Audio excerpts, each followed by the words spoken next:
welcome back. I hope you got on well with your brownies and I'm really looking forward to seeing some photos. So today I'm going to show you how to make scones. The reason I chose scones is because they're really simple, really tasty, mainly store cupboard ingredients, and also a really great pastry skill to have up your sleeve. So let's get started.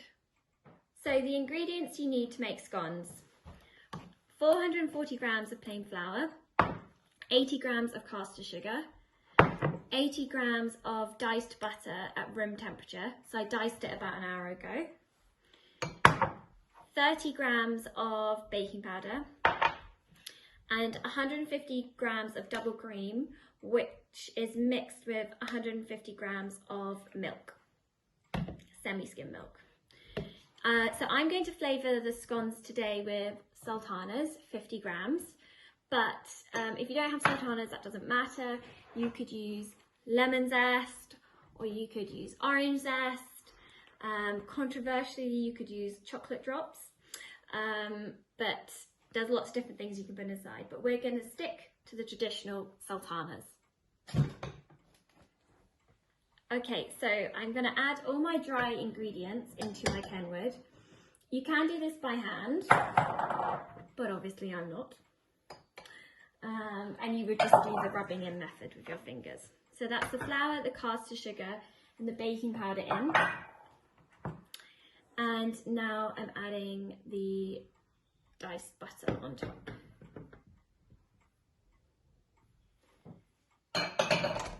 Okay, now so you want this on a low speed and just paddle it until it's a fine breadcrumb. Okay, so I've been mixing my dough now for about 3 to 5 minutes on a low speed, and it is good to keep an eye on it. So what you're looking to achieve is like a breadcrumb. So you can see there's no big lumps, and it looks like when you blend white breadcrumbs.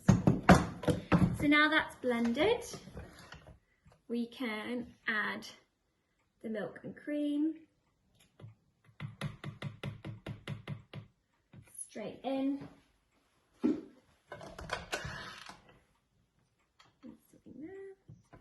And then mix it on slow again until you've got your dough just coming together. You can see it's quite like rough. Now I'm going to add my sultanas, or you could add your lemon zest or your orange zest here. Or you can just have them plain. Okay, so it's well mixed together, as you can see. It's all completely gathered into one lump, pretty much. Okay, now I'm going to get some flour on my bench. Just a light dusting. And take all the dough off. Okay, so I've got all my dough here. I've got a sprinkling of flour on the base and on the top, which stops it sticking. And then I'm just going to knead it by hand just to finish it. If it starts to stick, add another little sprinkle of flour and just knead it. So you're just trying to achieve like a nice smooth dough. Really, really pretty smooth dough. And this is for really traditional scones, this recipe. Okay, so I'm quite happy with that.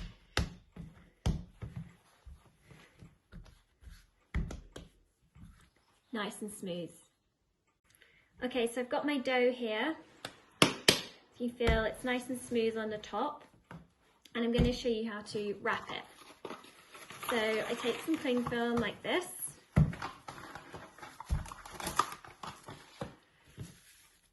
And pop the dough smooth side down, because you've kneaded it like bread. Pop it in the middle of your cling film. And then you're going to make a parcel around it like this. My dough is probably about the thickness of 2 fingers. it over. Now you're rolling the cling film on top with the rolling pin. This gives it a really, really smooth, even texture and fills it right up to the corners so that you've got a really smooth, even dough. And then I'm going to put it like this in the fridge to chill for an hour, maybe 2 ideally. And that way your dough gets a really consistent temperature throughout. And that's how you get a really lovely, even rise when you bake your scones. So pop it in the fridge, couple of hours, go off and have lunch, do some gardening, and then come back to it later. So I've taken my dough out of the fridge. It's been in there for 2 hours. You can see it's firm, really, really cold to touch, and it's nice and thick.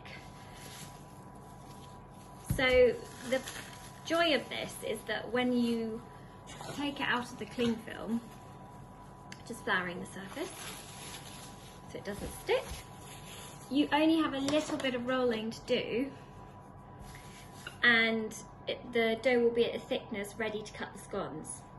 So by already nearly having it in the shape before you put it in the fridge means that the dough only needs a little bit of rolling out now,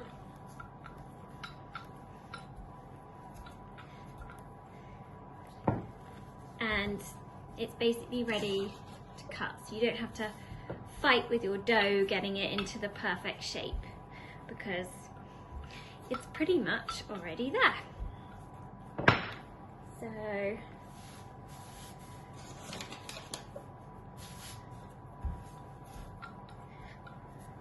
say it's about the thickness of my thumb, so you can see it like that. Okay, so at this point, before you start cutting, you want to make sure your oven is set. Mine's at 195 with fan. And so whilst that is heating up, you can cut your scones. So I've got a 5cm cutter here.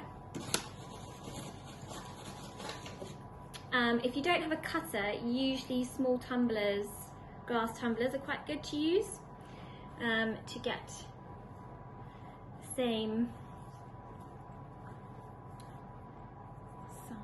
size. So there you go, so you've got one. And you just push down like this with your fingers, pop it out. And if your cutter gets stuck, you just dip it in flour, and that should mean it presses through neatly.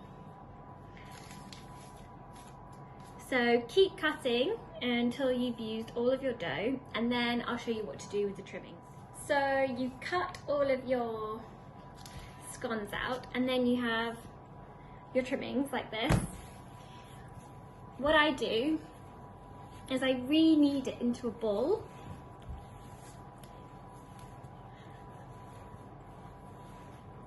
And then cling film it, just as I showed you how you would cling film the pattern before. And then you could actually bake more scones in another hour or so, and maybe freeze those ones soon after they've cooled, and then they'd be lovely for you to defrost and have another day. So don't waste your trimmings. You could just roll and cut them straight away now, but the rise will be a bit wonky on those, and they'll be a bit more wonky. So here I have my cut scones. Now you can use an egg wash, and that's really pretty, gives it a lovely shine, but you know, we're watching our eggs at the moment because we're in lockdown, so I'm just going to use milk today. And you just want to brush the tops of the scones very gently with the milk. If I was using egg wash, I'd wait for the milk, the egg wash to dry, and I'd give them a second coat. And that's a real secret to getting a really, really golden, shiny top. But we're being frugal and careful with the times we're in, so I'm using milk. And you really don't want it running down the sides, you just want it on the top of the scones, like so. Okay, so there they are.